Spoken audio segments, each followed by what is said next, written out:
வாழ்க வையகம், வாழ்க வையகம், வாழ்க வளமுடன். குரு வாழ்க, குருவே துணை. வாழ்க்கை மலர்கள் என்ற நூலிலிருந்து அருள் தந்தை தத்துவஞானி வேதாத்ரி மகரிஷி ஐயா அவங்க இன்னைக்கு அன்பர்களுக்கு அப்படின்ற ஒரு சிறந்த சிந்தனையை நமக்கு கொடுத்துருக்காங்க. மனவளக்கலை அன்பர்கள், நிர்வாகிகள், அமைதி, அன்பு, கருணை, நிம்மதி, அறம் அப்படின்னு பேசிட்டு மேடையில் பேசிட்டு அதோடு நிற்காம ஒவ்வொரு கணமும் அயரா விழிப்பு நிலையில இருக்கணும் அப்படின்னு சாமிஜி சொல்றாங்க. அறிவுதான் நான் அப்படிங்கிறதையும், அறிவு பரம்பொருளின் மலர்ச்சி அப்படிங்கிறத உணர்ந்து, உண்மையை உணர்ந்து இருந்து நம்ம எப்பவும் அந்த பக்குவப்பட்டுட்டோம் அப்படின்னு சொன்னோம்னா நமக்கு வேண்டியதெல்லாம் கிடைக்கும் அப்படின்னு சாமிஜி சொல்றாங்க. அதாவது இந்த அன்பு, கருணை அப்படிங்கிறது பிற உயிர்கள் வாழ்றதுக்கு நம்ம சிறப்பாக நம்மளோட பேசிட்டு இருக்கிறத விட சிறப்பாக செய்யணும், உதவி செய்யணும் அப்படிங்கிறது தான் அதனுடைய நோக்கம். தர்மம் இதெல்லாம் நம்ம பேசுகிறோம், நீதி நியாயம்லாம் பேசுகிறோம். இதை பேசிட்டு திருக்குறளில் படிச்சுட்டு எப்படி யாருக்கோ அப்படிங்கிற மாதிரி இல்லாமல் இந்த மனவளக்கலை அன்பர்களுக்கும் நிர்வாகிகளுக்கும் தான் அப்படின்னு சாமிஜி சொல்கிறாங்க. அப்படி இருக்கும்போது குடி செய்வல் எனும் ஒருவருக்கு தெய்வம் மடிந்தற்று தான் முன் உதவும் அப்படின்னு சொல்லி திருக்குறளில் திருவள்ளுவர் சொல்லியிருக்காரு. அது மாதிரி தெய்வம் உதவும் அப்படின்னு சாமி சொல்கிறாங்க. இப்போ மனவளக்கலை அப்படின்னு எடுத்துட்டோம்னா இதில் அரசினுடைய நீதி நிர்வாக ஊழியர்கள் எல்லாம் இதில் அன்பர்களாக இருப்பாங்க. இப்போ அப்படி மக்களோட வரிப்பணத்தில் நம்ம சம்பளம் வாங்கிட்டு பொய், களவு, சூது, கொலை, கற்பழிவு, கொலை அப்படிங்கிற இந்த பஞ்சமகா பாதகங்களை செய்யாமல் கடமையை 100% சட்டம் படிச்சிருக்கிறோம் அப்படின்னா முதல்ல அந்த சட்டத்தை நம்ம பின்பற்றி மக்களுக்கு கடமையை 100% சரியாக செய்யணும் அப்படிங்கிறது தான் நோக்கம். இதில் மக்களுக்கும் அன்பர்களுக்கும் நாட்டை முன்னேற்ற பாதையில் எடுத்து செல்லக்கூடிய கடமை இருக்குது. அப்போ நம்ம இதெல்லாம் சரியாக செய்யும்போது, நல்லபடியாக செய்யும்போது இந்த பிரபஞ்சத்தில் நமக்கு எல்லா விதமான வளங்களும் கிடைக்கும் அப்படின்னு சொல்கிறாங்க.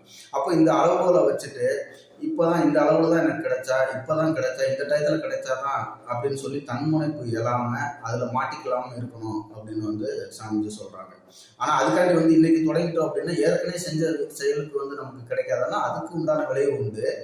இனிமேல் நம்ம செய்கிறதுக்கு சிறப்பான ஒரு வாழ்க்கை முறை நமக்கு கிடைக்கும் அப்படின்னு சாமி சொல்கிறாங்க. அதனால் மனவளக்கலை அன்பர்கள், நிர்வாகிகள் அன்பு, கருணை, நீதி, நியாயம், அமைதி, தர்மம், அறம் அப்படிங்கிறத நம்ம பேசிகிட்டே இல்லாமல் அடுத்தவங்களுக்கும் பிற உயிர்களுக்கும் நல்லா சேவை செய்யணும் அப்படிங்கிற நோக்கத்தோடு இருக்கணும். உலக சமுதாய சேவா சங்கம் அப்படிங்கிறத பார்த்திங்கன்னா இந்த உலகத்தினுடைய நீதி நிர்வாகத்துக்கு மாற்றாக தான் சாமிஜி அதை கொண்டு வந்திருக்காங்க.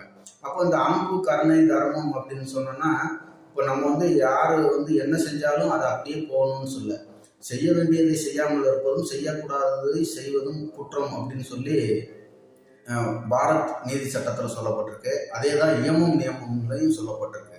அப்போ தப்பு செஞ்சவங்களை கண்டுக்கிடாமல் கடந்து போகிறது, இல்லை ஒருத்தர் ஒரு நீதிபதி தவறாக வழக்கு நடத்திட்டு நம்மளை கொலை பண்ண வர்றாரு அப்படின்னு சொன்னால் அதை ஏற்றுக்கிறது அப்படின்னு கிடையாது. அது உள்ளுக்குள்ளே ஏற்றுக்கிடணும், இறைவன் நமக்கு ஏற்கனவே எழுதப்படுதுன்னு சொல்லி. ஆனால் அதுக்குண்டான நம்ம உயிரையும் உடம்பையும் தற்காத்துக் கொள்றதுக்குன்ற முயற்சியை நம்ம செய்யணும் அப்படிங்கிறது நமது தலையாய கடமை. ஏன்னா அப்படி செய்யணும்னு வச்சுக்கோங்களேன், அதே நீதிபதியோ அதே அரசு ஊழியரோ அவங்க என்ன பண்ணுவாங்கன்னா அடுத்தவங்களுக்கு செய்வாங்க.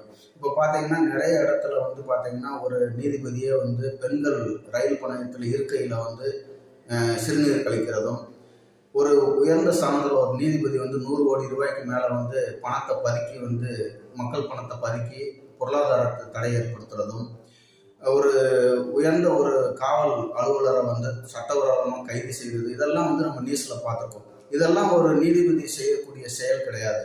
அப்போ இப்படியெல்லாம் செஞ்சுட்டு இருந்தோம்னா அதை நம்ம தடுக்கலை அப்படின்னா வேற ஒருத்தருக்கு செஞ்சு தொடர்ந்துட்டே இருக்கும் அப்படின்னு சொல்கிறாங்க. இதுதான் சாமிஜி மனிதன் என்ற உயர் மதிப்போடு உணர்ந்து செய் அப்படின்னு சொல்லி ஒரு சிந்தனை கூட கொடுத்துருப்பாங்க. அதன்படி செயல்படணும்.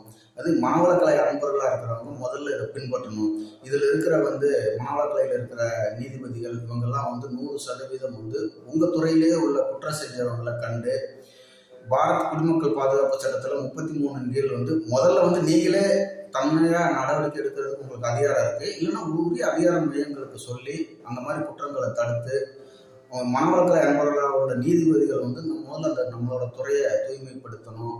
அன்பர்களும் இதை புரிஞ்சுக்கிடணும். தெரிஞ்ச குற்றத்தை அரசாங்கத்துக்கு உயர் அதிகாரிகளுக்கு தெரியப்படுத்தணும் அப்படின்னு சொல்லி முதல்ல மனவளக்கலை அன்பர்கள் மனவளக்கலையை 100% பின்பற்ற வேண்டும் என்று சொல்லி இன்றைய சிந்தனை நிறைவு செய்து கொள்வோம். நன்றி. வாழ்க வளமுடன். வாழ்க வளமுடன்.